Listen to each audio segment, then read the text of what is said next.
Hello and good tidings. Edge City brought together a variety of individuals, all focused on trying to make the world a better place, but not all in the digital realms of blockchain, Web3, AI, and these sorts of things, of which most of my interviews have been about.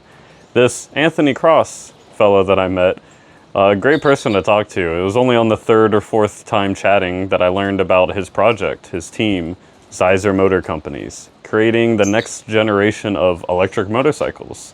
Ones that actually go the distance, that are affordable, that are usable, accessible, that are silent and seem pretty fun to drive around based on watching him drive a prototype in the lot. Very cool stuff, and I was fascinated by this, so I decided to set up the camera, record, and share with you all what he's working on. Maybe there's investment opportunities, maybe you're just interested in pre-ordering one whenever they do become available. Either way, enjoy.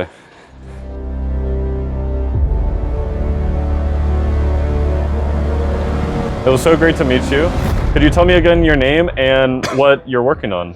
So I'm Anthony Cross, and I build electric motorcycles. So I run a startup that is actually building electric motorcycles with a dedicated team of crazy people who are trying to change the world in that way. Yeah. It's pretty fun. How are you changing the world by building electric motorcycles?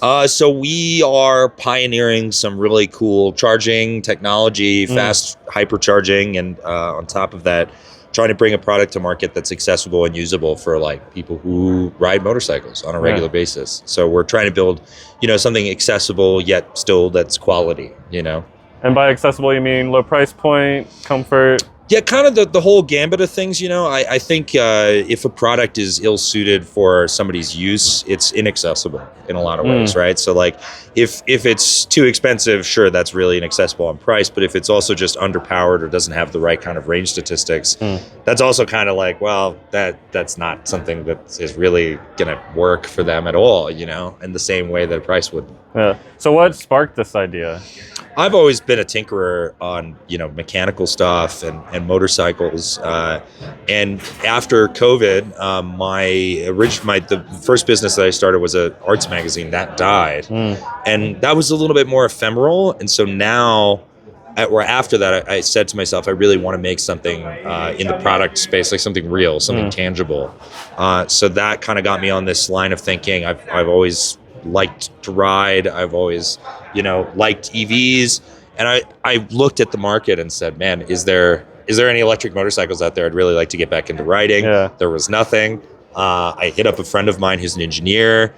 We said, could we do this? Could we make one? And then, we realized, we can. Oh, could this be a business? This might be a business. Oh, what's it? Could we make this? We could.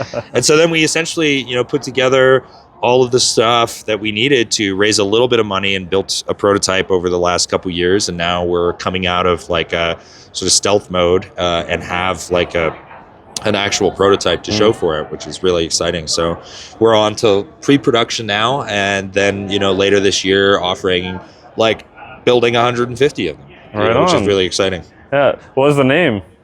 ZaiserMotorCompany. ZaiserMotorCompany. Yeah, Zaiser Motors, ZMC. Those are all the monikers we go by. It's ZAISER because phonetically that is a strange thing to try to spell. Yeah. So ZMC is kind of what we're starting to go by.